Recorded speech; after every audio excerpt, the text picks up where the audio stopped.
नमस्कार प्यारे बच्चों, मैं Sunil Kumar, lecturer sociology, government senior secondary school Ugala online class में आपका स्वागत करता हूँ। प्यारे बच्चों, आज हमारा समाज शास्त्र में टॉपिक है औद्योगिक समाज में परिवर्तन तथा विकास। आज हम औद्योगिक समाज में होने वाले परिवर्तन और विकास के बारे में चर्चा करेंगे। जो हमारा ये विषय औद्योगिक समाज है, तो प्यारे बच्चों, औद्योगिक समाज क्या है? क्या औद्योगिक समाज बहुत पिछले सालों से, पिछले वर्षों से, पिछले समाजों से चला रहा है? क्या हमारे साथ साथ चला रहा है? क्या औद्योगिक समाज में कुछ परिवर्तन हो रहा है? क्या जो समाज चल रहा है ये औद्योगिक समाज है, या जो समाज है उसका एक रूपांतरित स्वरूप है?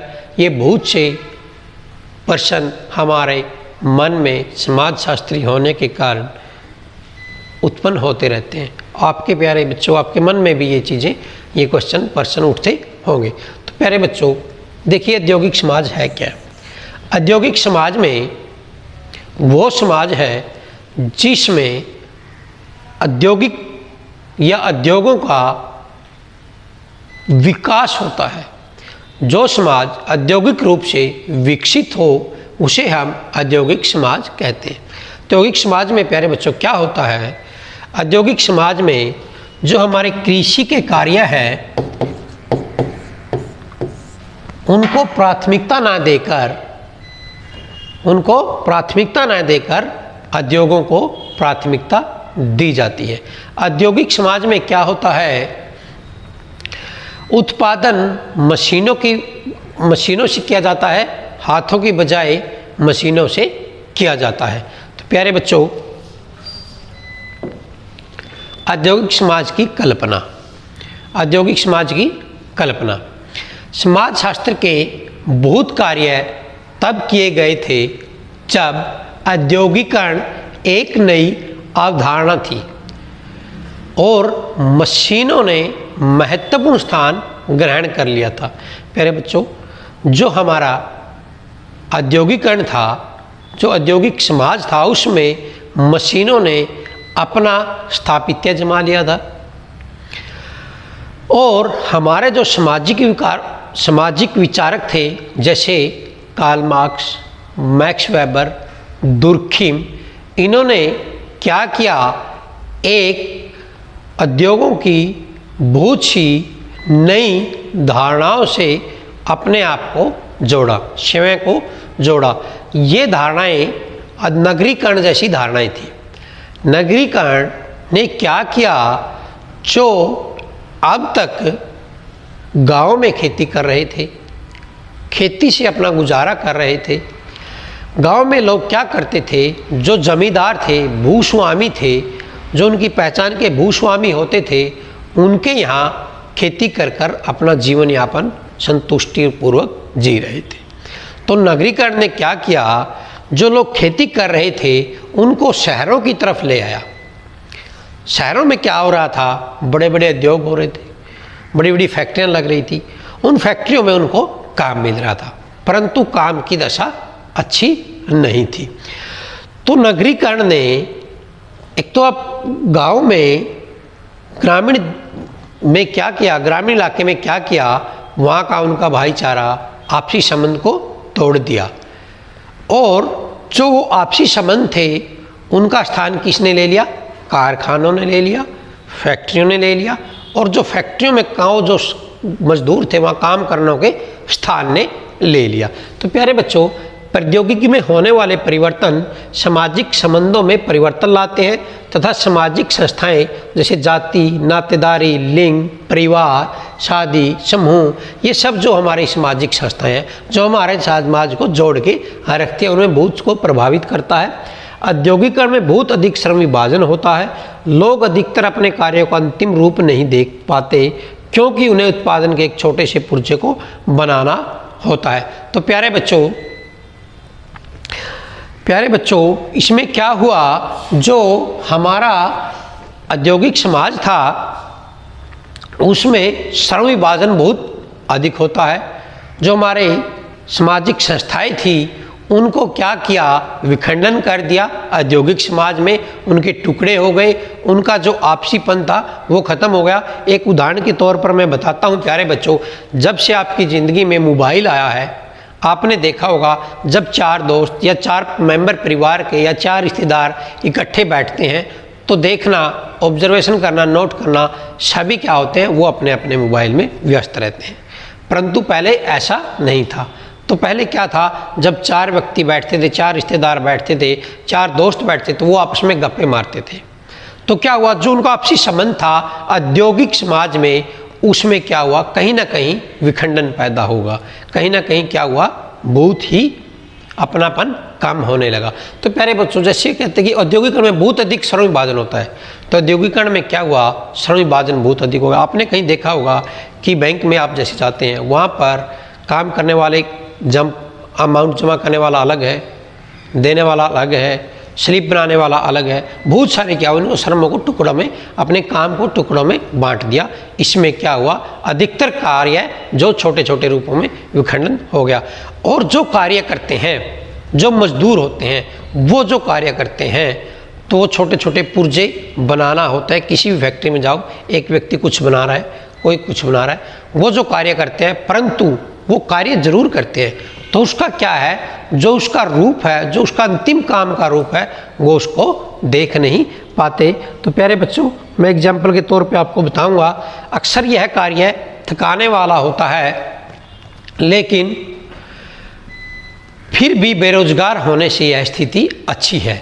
मार्क्स ने इसे अलगाव कहा है, जिसमें लोग अपने कार्य से संपन्न नहीं होते। उनकी उत्तरजीविका भी इस बात पर निर्भर करती है कि मशीनें मानवीय श्रम के लिए कितना स्थान छोड़ती हैं। तो प्यारे बच्चों, कार्ल मार्क्स ने क्या कहा, जो हमारा कार्ल मार्क्स है, समाजशास्त्री है, उसने कहा अलगाव की बात करता है। किसकी बात करता है, अलगाव की। जो कार्य है वो क्या है, थकाने वाला है। तो औद्योगिक समाज में आपने देखा होगा, जो मजदूर है, जो कर्मचारी है, जो कामगार है, वो फैक्ट्रियों में, मिलों में बहुत ही एक मशीन की तरह काम कर रहे हैं। जो कार्य बहुत ही थका देने वाला होता है, मीन लगातार काम करोगे तो आपको थकावट महसूस होगी। तो प्यारे बच्चों, उस आप थकावट से मजदूरों में, कामगार में तो क्या होता है, अलगाव पैदा हो जाता है। अलगाव पैदा होने का मतलब है कि जो कारीगर है, जैसे आपको एक एग्जाम्पल देता हूँ, मारुति कार की फैक्ट्री में क्या अकेला मजदूर मारुति कार को तैयार कर देता है, नहीं। तो अलग अलग मजदूर मिलकर पुर्जे बनाकर एक कार को तैयार कर देते हैं। फिर जब वो कार तैयार हो जाती है तो उसमें क्या, जो बनाने वाला है उसको कोई पुरस्कार नहीं मिलता, वो पुरस्कृत नहीं किया जाता। जो उसका नाम है कार का, तो वो मारुति पड़ जाता है, ऑडी, BMW, तो अलग अलग नामों से उसको बाजार में उतारा जाता है। परंतु बनाने वाला कहाँ गया, जो कारीगर थे उनका कहीं नाम नहीं आता, जिसके कारण कामगारों के अंदर क्या होता है, अलगाव का उत्पन्न हो जाता है, अप्रसन्नता उत्पन्न हो जाती है, जिससे वे काम को मन लगाकर नहीं करते। परंतु अपनी जीविका को चलाने के लिए कि कहीं बेरोजगार ना हो जाए, बेरोजगार से तो रोजगार की स्थिति अच्छी होती है। तो इसलिए कारणवश उनको काम में लगा रहता है। तो औद्योगिकरण कुछ स्थानों पर जबरदस्त क्या करता है, समानता लाता है। देखिए प्यारे बच्चों, औद्योगिकरण ने क्या किया, जो पहले असमानताएं थी बहुत सारे स्थानों पर औद्योगिकरण ने क्या कर दिया, समानता उत्पन्न कर दी। जैसे रेलगाड़ी, बस, internet cafe, coffee house, restaurant, बहुत सारी ऐसे स्थान हैं जहाँ पर जातीय भेदभाव बहुत कम कर दिया। जैसे उद्योग उत्पन्न हुए, उद्योगों से एक रेलगाड़ी, कार, बस, ये एक उद्योगों का ही हमारा देन है। तो इनमें क्या हुआ, आपने कहीं नहीं देखा होगा कि ये उच्च जाति की सीट है, ये नीची जाति की सीट है, ये उच्च वर्ण की सीट है, ये नीच वर्ण की सीट है, ये ब्राह्मण की है, ये वैश्य, ये शूद्र, जो हमारे वर्ण थे, वहाँ पर जो जातीय भेदभाव होता था औद्योगिक समाज में ऐसा बहुत कम देखने को मिला। इन्होंने समानता को बढ़ावा दिया। तो दूसरी तरफ औद्योगिकरण ने क्या किया, इसमें आर्थिक असमानताएं बढ़ गई। आर्थिक असमानताएं बढ़ गई। कार्यस्थल थे, जो कारखानों में कार्यस्थल थे, वहाँ भेदभाव अब भी देखने को मिलता है। तो इसमें आर्थिक समानता में क्या हुआ, असमानता में क्या हुआ, उच्च वर्ग, नीच वर्ग, निम्न वर्ग, इसको इसने बढ़ावा दिया। देखिए प्यारे बच्चों, भारत में औद्योगिकरण, भारत में औद्योगिकरण में होने वाले अनुभव कई प्रकार से पश्चिमी प्रतिमानों से समान थे। जो पश्चिमी देशों के प्रतिमान थे, मॉडल थे, उनके समान थे और कई प्रकार से भिन्न थे। विकसित देशों में जनसंख्या का एक बड़ा भाग नौकरी करने वालों का होता है। पहले बात तो विकसित देश है हमारे, उसमें क्या होता है, जो बहुत बड़ा भाग जनसंख्या का नौकरी पेशा वाला होता है, और दूसरे स्थान पर उद्योगों में काम करने वाले लोगों का होता है। परंतु 10% से कम लोग खेती कार्य में लगे होते हैं। आपने देखा 1919 और 2000 में भारत में लगभग 60% लोग प्राथमिक क्षेत्र में क्या करते थे, यहाँ पर प्राथमिक क्षेत्र में काम करते थे। जो प्राथमिक क्षेत्र क्या होता है प्यारे बच्चों, कृषि से संबंधित, खनन से संबंधित। इसमें 60% लोग थे जो प्राथमिक क्षेत्र पर डिपेंड थे, कार्य करते थे। 17% लोग द्वितीय क्षेत्र में काम करते थे, जैसे विनिर्माण, उत्पादन आदि, और 23% तृतीय क्षेत्र में कार्य करते थे। जो तृतीय क्षेत्र था वो क्या था, विनिवेश करना, वो मात्र 23% लोग थे। कृषि कार्यों में जो उद्योग उत्पन्न हुआ, जो भारत में औद्योगिकरण आया, तो इससे क्या हुआ, जो ये प्रतिशत था ये धीरे धीरे गिरता चला गया। कृषि कार्यों में तेजी से ह्रास हुआ, कमी आई, और सरकार ने क्या किया,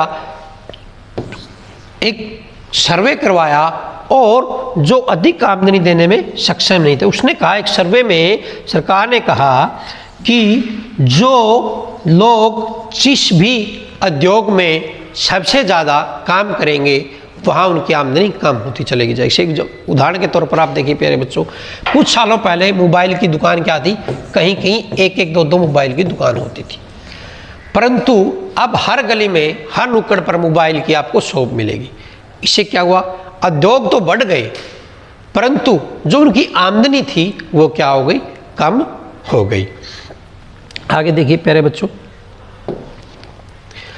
यहाँ पर बात करते हैं संगठित क्षेत्र और असंगठित क्षेत्र। औद्योगिक समाज में दो तरह के क्षेत्र मानते हैं, एक संगठित क्षेत्र होता है और प्यारे बच्चों एक असंगठित क्षेत्र होता है।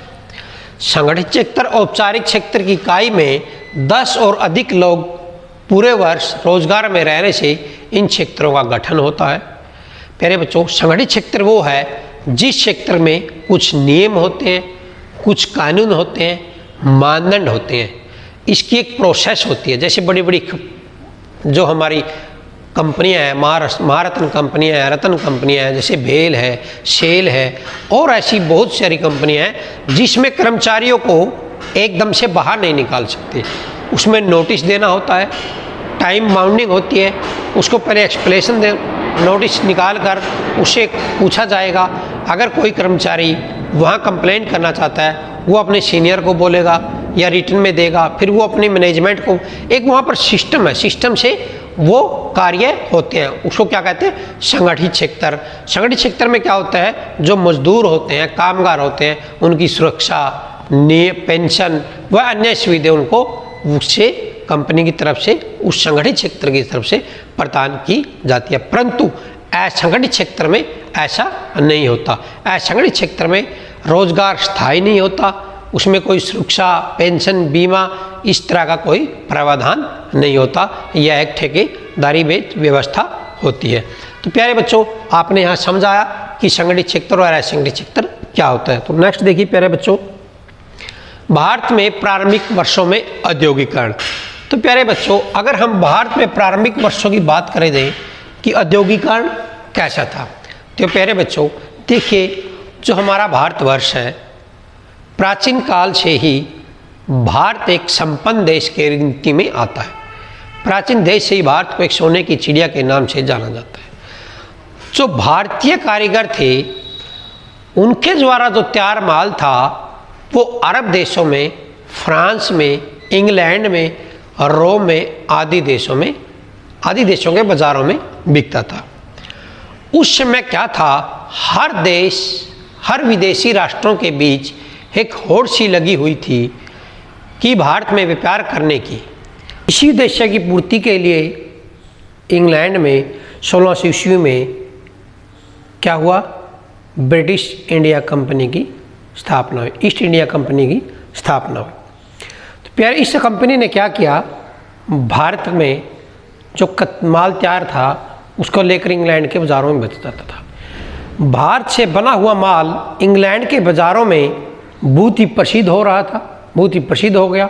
वहाँ की जो भारत की वस्तुएं थी, खासकर मखमल के वस्त्र, रेशमी वस्त्र, ये बहुत प्रसिद्ध थे।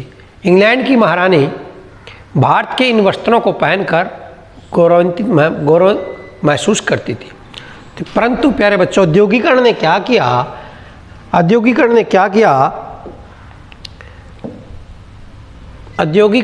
किया,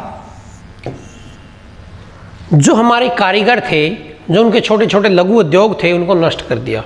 नष्ट करने में अहम भूमिका निभाई, क्योंकि जब मशीनीकरण हुआ, जब उद्योग उत्पन्न हुए, मशीनों का दौर आया, तो जो कारीगर थे उन मशीनों का मुकाबला नहीं कर पाए।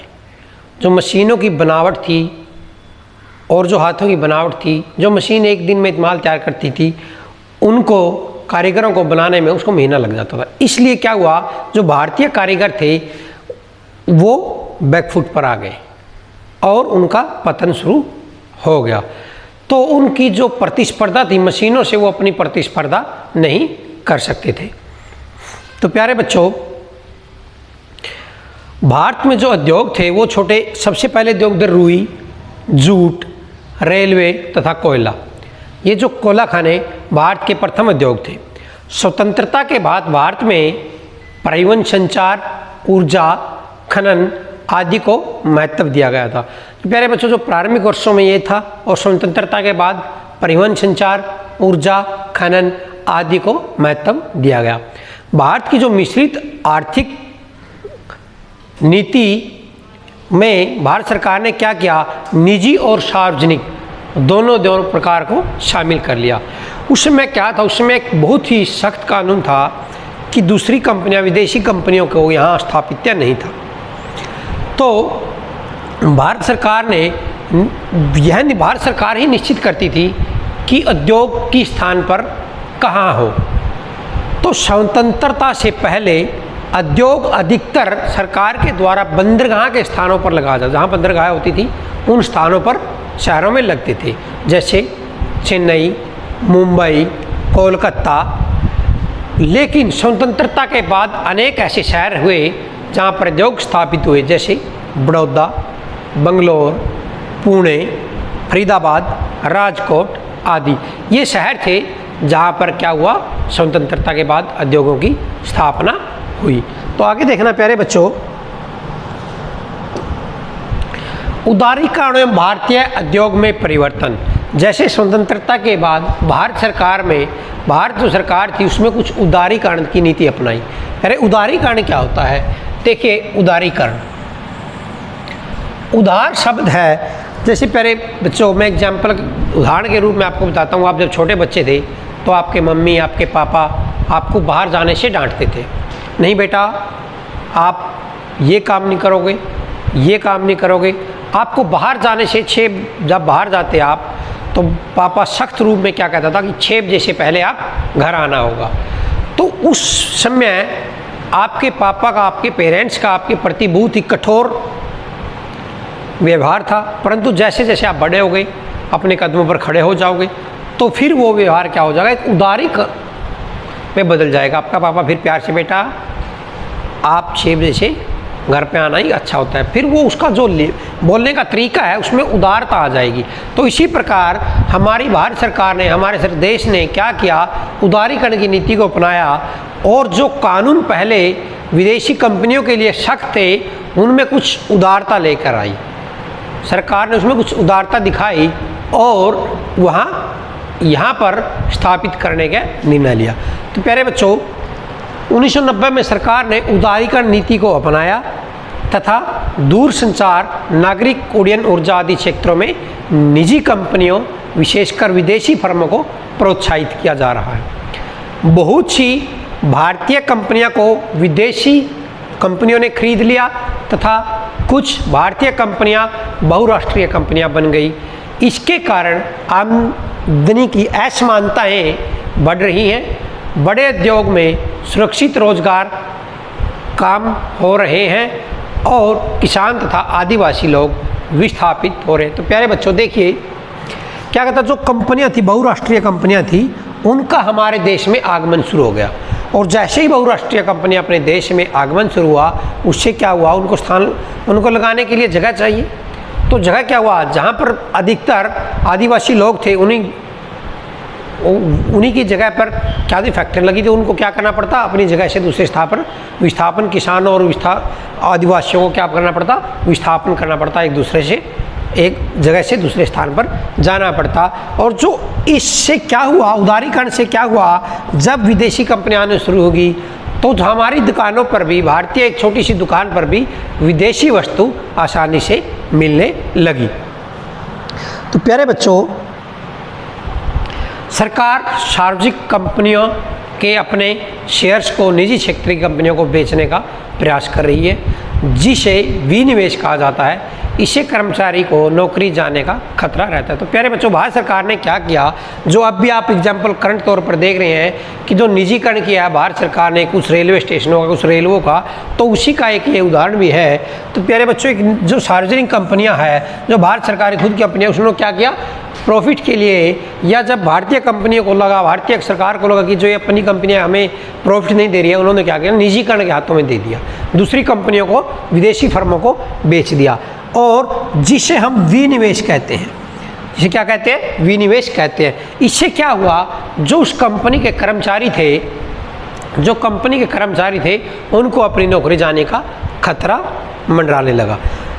सबसे प्रथम उदाहरण है पेय, जो हमारी एक कंपनी थी पेय पदार्थ, उस कंपनी को सबसे पहले निजीकरण के हाथों में सौंपा गया था, कोका कोला कंपनी को, जो दूसरे देश की कंपनी थी, उसको वो सौंप दी थी। ये एक हमारा क्या था, सार्वजनिक का उदाहरण था। तो प्यारे बच्चों, आगे देखिए, लोग किस तरह काम पाते हैं।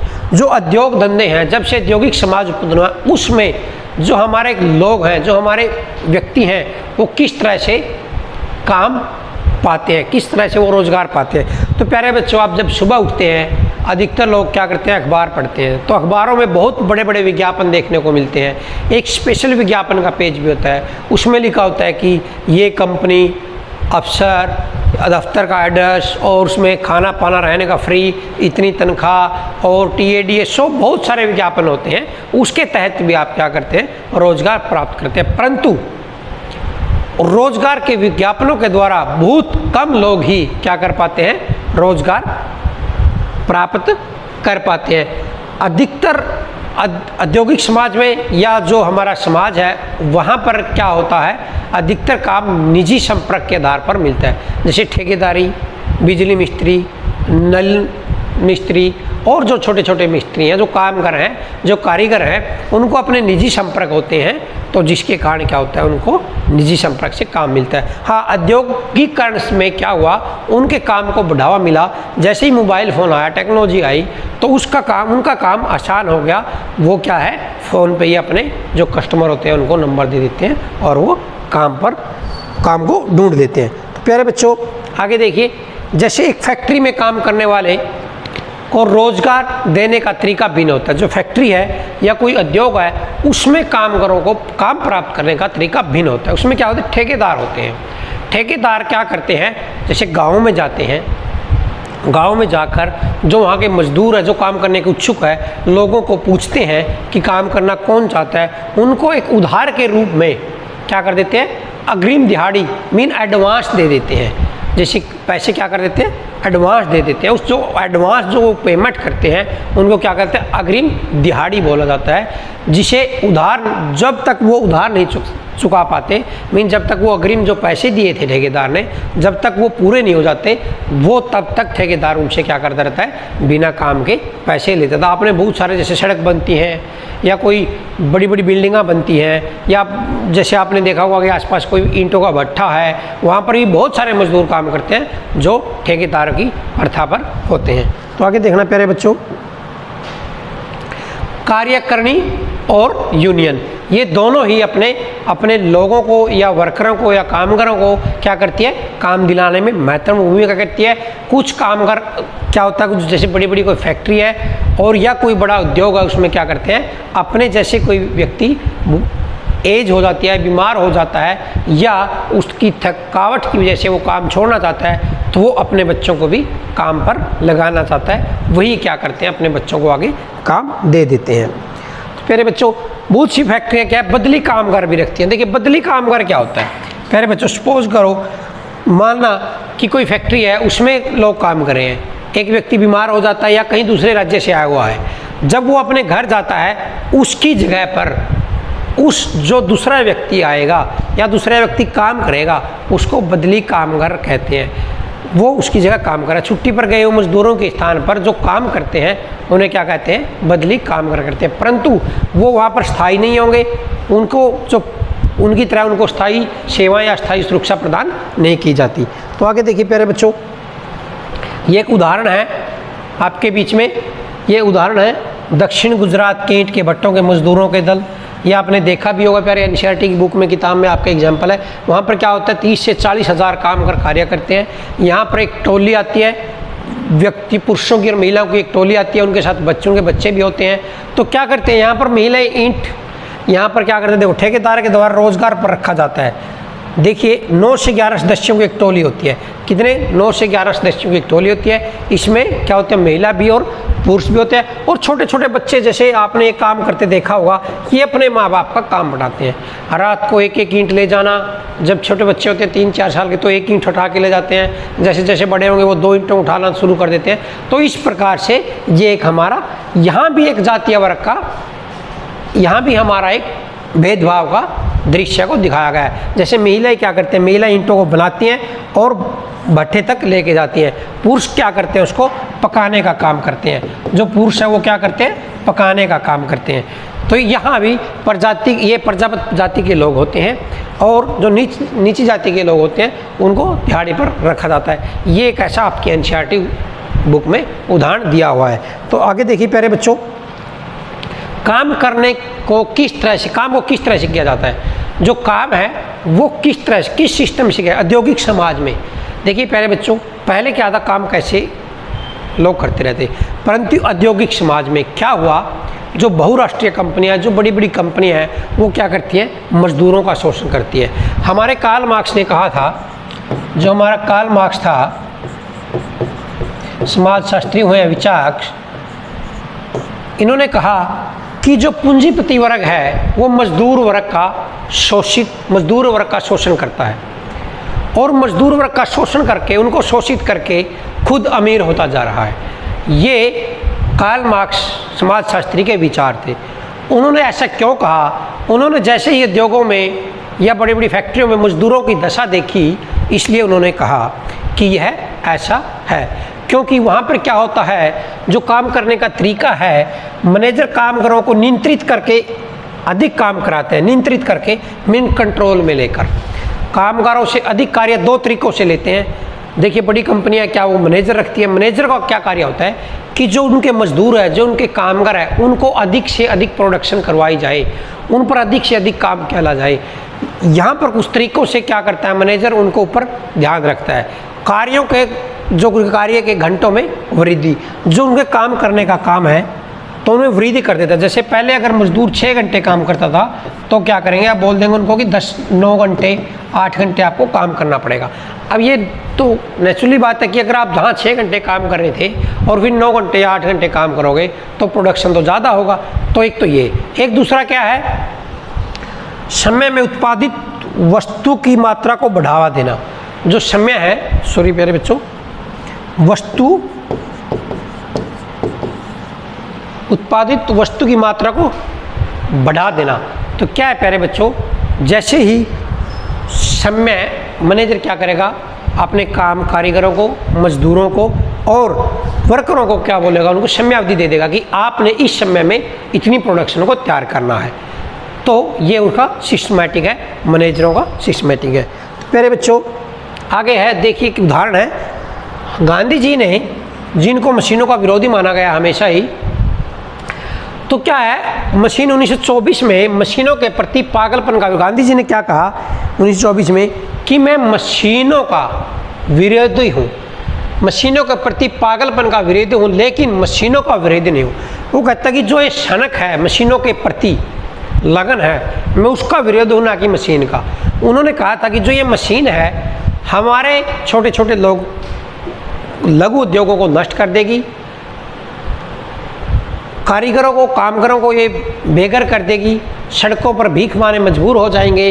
तो कहते हैं कि जो आदमी है श्रम से बेचने के लिए मजदूरों को कम करते जाएंगे, जबकि हजारों मजदूर बिना काम के सड़कों से भूखे मरने के लिए फेंक दिए जाएं।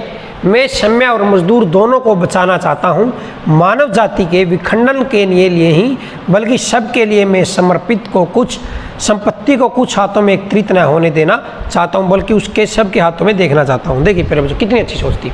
गांधी ने कहा जैसे जैसे ये मशीनीकरण उभरेगा, उद्योग धंधे बढ़ेंगे, तो क्या है, संपत्ति देश की कुछ लोगों के हाथों में चली जाएगी। उनका ये मानना था कि मैं लोगों को सड़कों पर भूखे मरते हुए नहीं देख सकता, क्योंकि जो मशीन 1 घंटे में काम करेगी वो 10 से 20 मजदूरों का या 30 मजदूरों का क्या कर लेगी, काम छीन लेगी।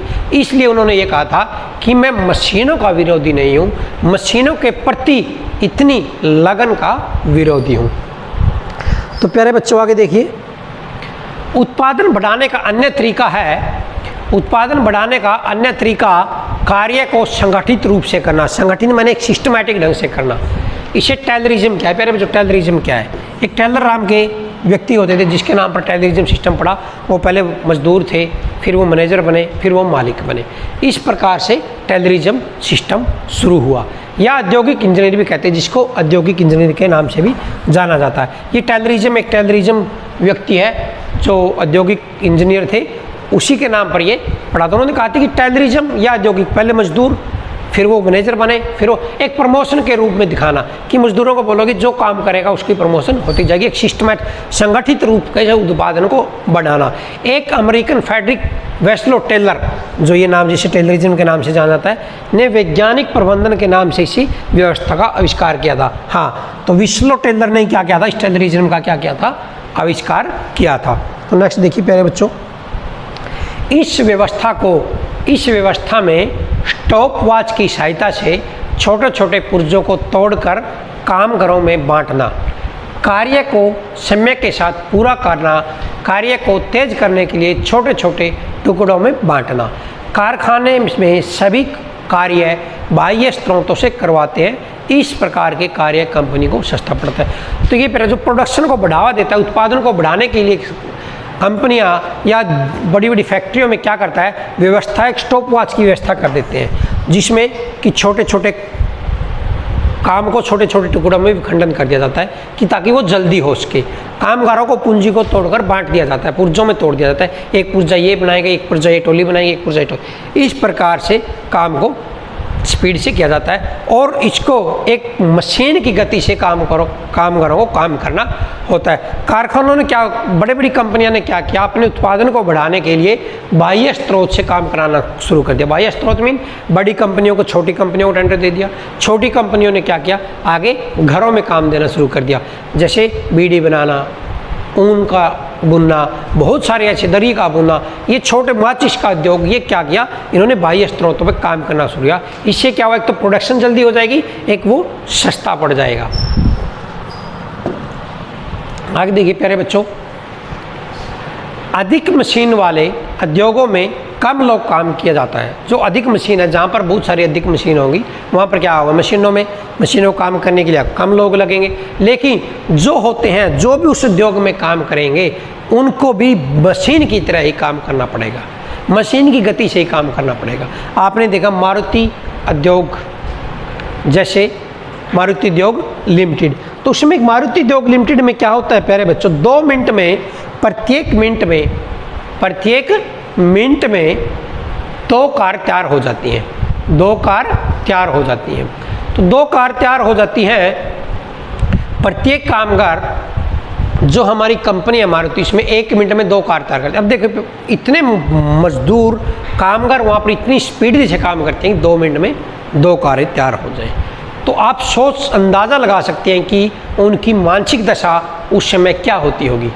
प्रत्येक कामगार 40 वर्ष का होने तक पूरी तरह थक जाता है और स्वैच्छिक अवकाश ले लेता है। यह कामगारों में अधिक तनाव की वजह से होता है। देखिए प्यारे बच्चों, यहाँ पर एक सर्वे के अनुसार पता लगा है कि जो हमारे उद्योग हैं, बड़े बड़े धंधे हैं, वहाँ पर जो कंपनियाँ, जो फैक्ट्री है, उसमें जो काम करते हैं, अधिकतर लोग 40 वर्ष तक पूरी तरह थक जाते हैं। उनका मानसिक संतुलन बिल्कुल जवाब दे जाता है और इसलिए वे अपनी इच्छा के अनुसार काम को छोड़ने के लिए तैयार रहते हैं। परंतु बहुत सारी जगह अपने बेरोजगार की स्थिति को देखते हुए वो रोजगार उसी पर लगे रहते हैं।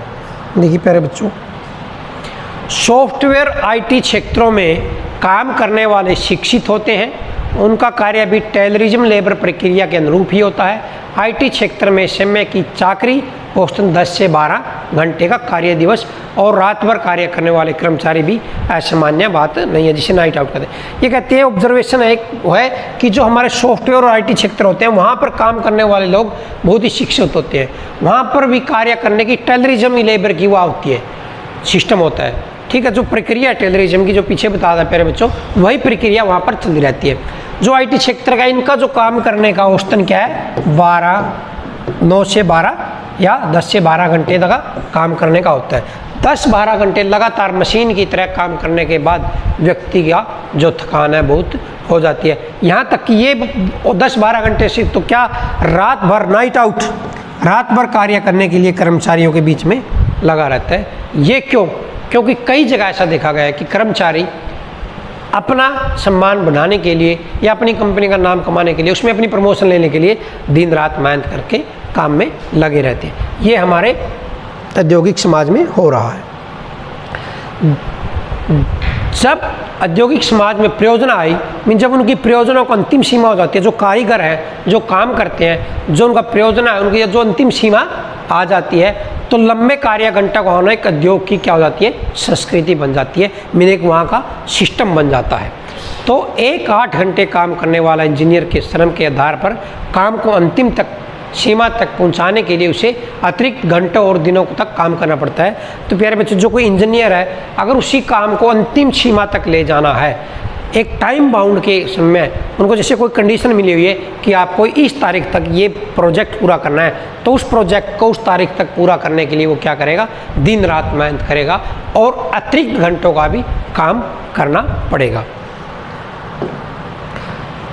देखिए प्यारे बच्चों, दूसरी तरफ औद्योगिक समाज में क्या हुआ, संयुक्त परिवार जो कि लुप्त हो गए थे, औद्योगिकरण के कारण फिर से बनने लग गए। ये एक पॉजिटिव उदाहरण है औद्योगिक समाज का। इसमें क्या हुआ, जैसे पति पत्नी रहते हैं, वो दोनों सर्विस पे होते हैं, जो उनके बच्चे हैं उनको आश्रम में, बाल कल्याण आश्रम में या मेड के रख देख रेख के लिए उनको क्या क्या छोड़ दिया जाता है। परंतु कितने लोग इन्होंने फिर बड़े बूढ़ों को याद आई और इससे वो अपने माता पिता को अपने साथ रखने लगे, जिससे उनकी संतान या उनके बच्चे को देखभाल हो सके। इसलिए आज दोबारा से संयुक्त परिवारों का प्रचलन बढ़ने लगा। ये किसकी देन है, औद्योगिक समाज की देन है। प्यारे बच्चों, आगे देखिए कार्य अवस्थाएं। औद्योगिक समाज में जो हमारे कार्य की अवस्थाएं हैं वो क्या है, सरकार ने कार्य की दिशाओं को बेहतर करने के लिए बहुत से कानून बना दिए। जो सरकार है उन्होंने देखा कि जो बड़े बड़े उद्योग हैं, जो फैक्ट्री हैं, वहाँ पर मजदूरों की दशा दयनीय है। उनके कोई भी सुरक्षा नियम नहीं है, उनको कोई सुरक्षा या अधिकार प्राप्त नहीं। उन्होंने उस अधिकार को देने के लिए क्या किया, एक खदान एक्ट 1952 तैयार किया। मजदूरों के विभिन्न कार्यों को स्पष्ट किया। भूमिगत खदानों में मजदूरों को आग, बाढ़, ऊपरी सतह के धंसने, अक्षरों आदि का खतरा रहता है। जो बड़ी बड़ी खदानें हैं, जो फैक्ट्री हैं, उसमें क्या होता है, मजदूर को रोग होने का खतरा रहता है। और ऊपरी सतह मीन जो बाढ़ है या जो खदान है उसकी सतह को धंसने का रहता है, तो मजदूरों को आग लगने का खतरा रहता है। इसके लिए उन्होंने कानून बनाया कि जो भी नुकसान होगा, जो भी होगा, वो क्या बन पाएगी, उसकी फैक्ट्री या वो सब कुछ किसको देना पड़ेगा, उसको जहाँ उस जिस भी कंपनी में वो काम करता था वो उनको देना होगा, उनकी सुरक्षा मुहैया करवानी होगी। घरों में होने वाले काम, मेरे बच्चों देखिए औद्योगिक समाज में क्या हुआ, अपनी उत्पादन को बढ़ाने के लिए और खर्च को कम करने के लिए घरों में उन्होंने काम करवाना शुरू कर दिया। जैसे आजकल क्या होता है, घरों में अनेक काम किए जाते हैं, लैस बनाना, बीड़ी बनाना, जरी, अगरबत्ती, गलीचे एवं बहुत सारी ऐसी माचिस उद्योग, मोमबत्ती उद्योग, ऐसे छोटे छोटे उद्योग क्या करते हैं, वो घरों में क्या कर देते हैं, एजेंटों के द्वारा कच्चा माल भेज देते हैं। और जब कच्चा माल को वो तैयार कर देते हैं, एजेंट फिर उसको ले जाते हैं, कंपनी को दे देते हैं। कंपनी क्या करती है, फिर उसको वो बाज़ार में बेच कर देती है। आगे देखिए प्यारे बच्चों, हड़तालें मजदूर संघ, जैसे जैसे उद्योग बढ़ते गए, उद्योगों का विकास होता गया, वैसे ही क्या हुआ, मजदूर को संघ बनते गए और हड़तालें भी होती गई।